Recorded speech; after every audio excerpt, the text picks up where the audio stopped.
Magandang araw po sa inyong lahat. By now, halos lahat ng Pilipino narinig na yung kaso ng Avellino versus Cuenco. Ito kasi ang ginagamit ng legal na basihan ng BBM 11 plus 1 na ang 12 daw ay sapat na quorum para matanggal ang Senate President at para mapalitan ang lahat ng chairperson ng standing committee ng Senado. Pero tama ba ang sinasabi ng mga senador? Halos lahat sila ay hindi mga abogado. Unang-una, itong Sherwin Gatchalian. Siya daw ay acting Senate President at Senate pro tempore na hinalal ng 12 miyembro ng Senado. Yan po ang pananaw ng isang nagtatangka o nagnanais na maging Senate President, nagnanais maging presiding officer sa impeachment trial ni VP Sara na hindi abogado. Yan din ang pananaw ng kanilang unofficial spokesperson, si Erich, the Pretender, the American, na hindi rin abogado, na nagsasabi na legal daw ang pagkakahalal kay Gatchalian at pagpapalit sa lahat ng committee chairpersons kasama na ang Senate Blue Ribbon Committee kung saan siya di umano ngayon ang chairperson. Ano nga ba itong kaso ng Avellino versus Cuenco? Tama ba ang sinasabi ng BBM 11? Well, ang palagay ko po ay hindi.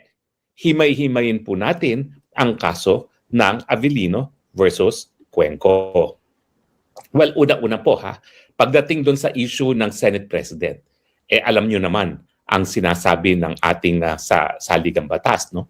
The Senate shall elect its President by a majority vote of all its members.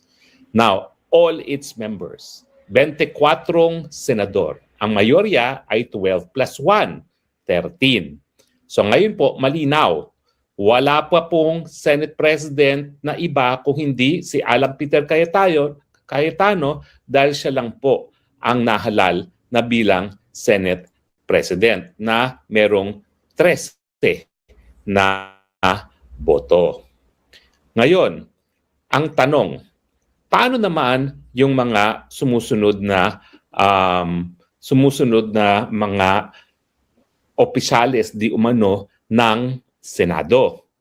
Well, ang nakasaad po sa rules ng Senado, talaga naman pong ang Senado mismo ang magtatalaga ng mga chairperson. Pero ang tanong, kung ang mga chairpersons ay nahalal ng plenaryo nang wala namang quorum, may bisa ba yan? Well, alam niyo po kasi, ang Senado ay isang collegial body. Kinakailangan lahat ng desisyon nila ay aprobado ng Senado. At para magkaroon ng isang legal na desisyon ng Senado, kinakailangan ang pagpupulong ng Senado ay merong quorum. Ano bang sinasabi mismo ng ating saligang batas pagdating sa quorum sa Kamara o di kaya sa Senado? Ang 12 ba ay quorum? Well, hindi po. Kasi ang nakasaad sa ating saligang batas, Article 6, Section 16, Paragraph 2, a majority of each house shall constitute a quorum to do business. Ibig sabihin po, literal, mayorya ng lahat ng senador ang kinakailangan para magka-quorum. Ilan po ang numero niyan? Hindi po yan 12. Yan po ay 24 divided by 2, 12 plus 1, 13. Malinaw po na sang-ayon sa lengguwahe ng saligang batas, ang quorum para mapalitan ang mga chairpersons ng iba't ibang committee ng Senado ay dapat merong 13 na senador. Wala naman pong kaduda-duda na ang paghalal di umano kay Gatchalian ay meron lamang 12 mga senador at ang pagtatalaga di umano sa mga bagong committee chairpersons ay nagkaroon lamang ng boto ng 12 mga senador. Pero ang ginagamit nga nitong mga BBM 11 plus 1 ay itong Avellino versus Cuenco. Unang-una kinakailangan sa mga non-lawyers gaya ni Gatchalian, ni Tulfo, ni Lacson at ni Tutasen, dalawa po ang dapat nating tignan sa kaso. Ano naging desisyon? Saan mo makikita yung desisyon? Doon po sa kahuli-hulihang portion ng desisyon. Wherefore, the court hereby either grants or denies the petition. Yan po ang desisyon. Pero meron tinatawag po na obiter. Ano yung obiter? Well, ito po yung mga palamuti. Hindi po yan ang naging desisyon ng hukuman. Kaya ang tawag ay obiter, not the rule. Now, ang ginagamit po ng BBM 11+1 ay ang obiter sa Avellino versus Cuenco na nagsasabi, therefore, an absolute majority 12 of all members of the Senate less 1, 23 constitutes constitutional majority of the Senate for purposes of a quorum. Ang dahilan po kung bakit sinabi ito ng hukuman, yung mayorya, ay dahil isa sa senador ay nasa Amerika. At dahil siya ay nasa Amerika, he is beyond the coercive powers of the Senate. Kasi po, ang Senado, kapag importante ang botohan, po pwede magpa-aresto sa isang senador para physically dumalo sa botohan. At hindi nga yan magagawa dahil isa sa mga senador noon, si Senator Confessor, ay nasa abroad at hindi po pwedeng maserva ng coercive powers ng senador. Kaya ang sabi ng hukuman, dahil yung isa ay nasa abroad at beyond the coercive powers of the Senate, kinakailangan ang komputasyon ng quorum ay base sa 23 at 12 ang mayorya. Totoo pong nakasaad yan sa majority opinion.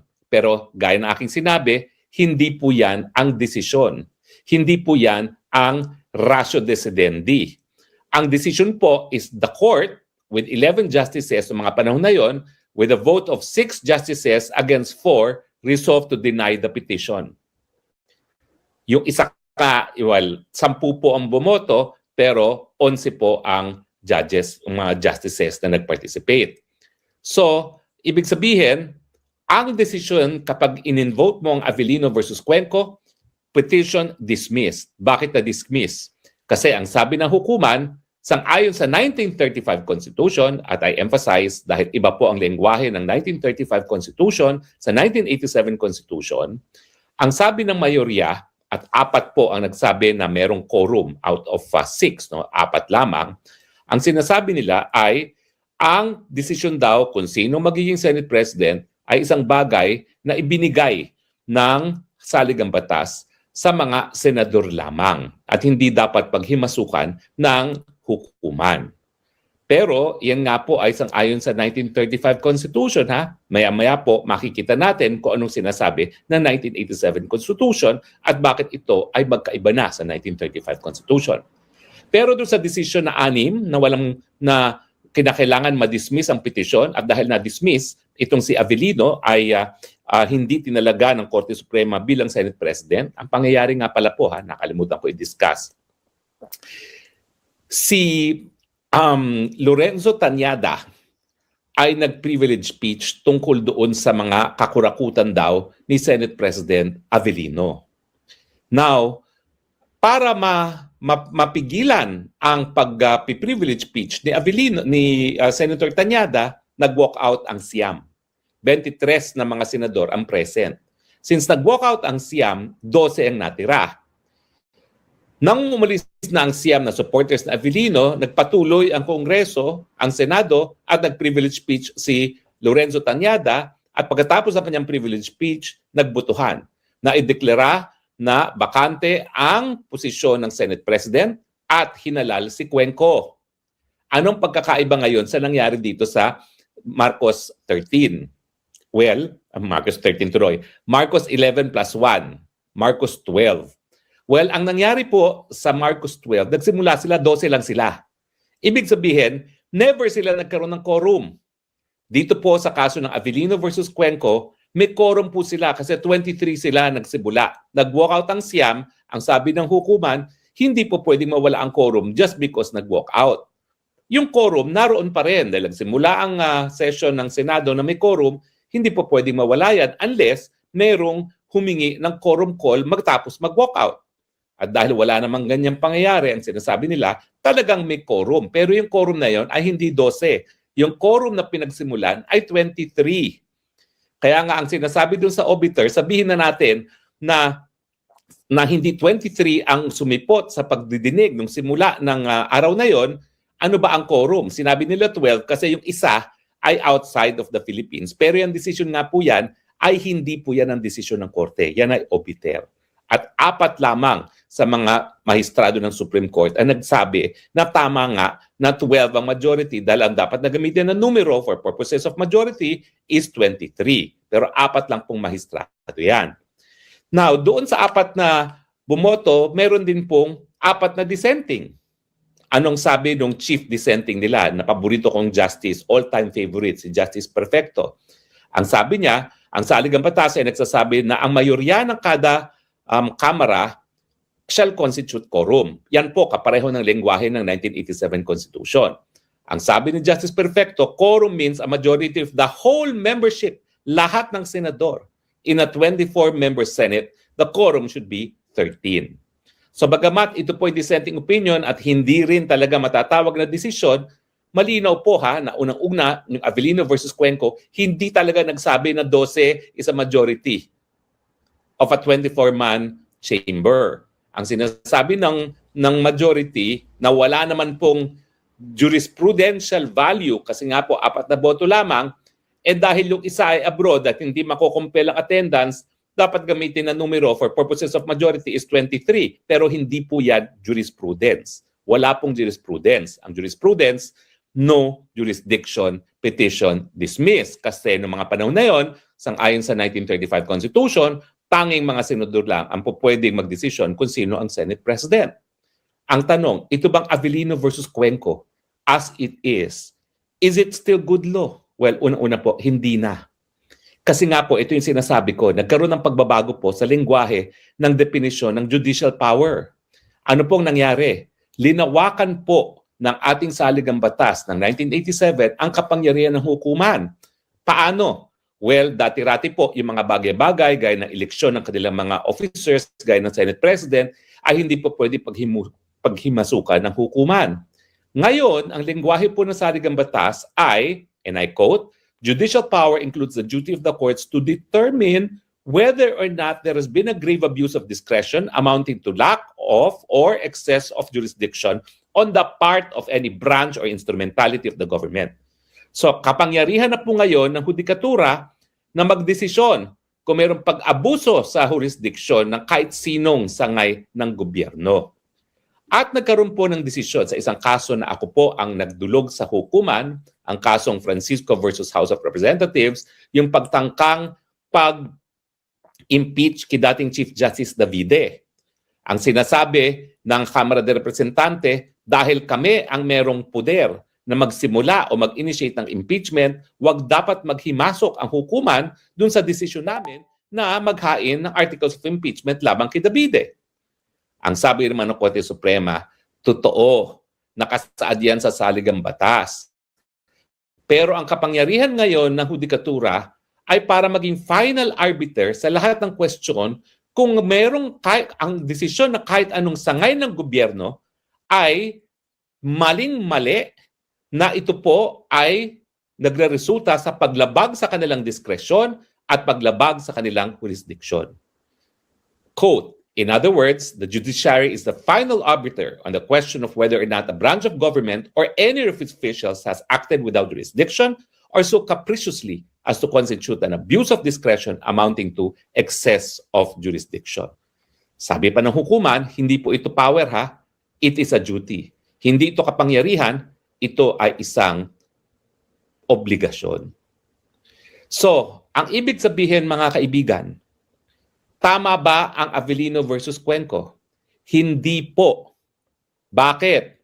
Unang-una, ang decision lang po dyan, dismiss dahil sa 1935 Constitution, ang issue ng kung sino ang dapat mamuno sa Senado ay dapat decision lamang ng mga senador. Pero sa 1987 Constitution at sa kaso na nagsimula sa Francisco versus House of Representatives, sinabi na ng ating hudikatura ngayon na sang-ayon sa 1987 Constitution, bagamat may mga kapangyarihan na nagmumula sa isang sangay na gobyerno, obligasyon pa rin ng hukuman na desisyonan kung ang desisyon ng sangay ng gobyerno ay merong grave abuse of discretion or napakamalaking pagkakamali na ito ay hindi magbibigay ng kahit anong legal effect. Now, yan po ang desisyon. Pero pagdating po sa literal provision ng ating saligang batas, babalik ko sa inyo ngayon kung anong sabi ng ating saligang batas. Ang sabi ng ating saligang batas ay, yun nga po, ang ating sabi ng saligang batas, malinaw po ha, a majority of each house, okay, constitutes a quorum to do business. Hindi po yan sinabi ng majority ng lahat ng po pwedeng bumoto. Ang sabi, majority of each house constitute a quorum to do business. Nakabase po yan sa 24, gaya ng nakasakad din sa ating saligang batas na pag ang Senate President ay ihahalal, kinakailangan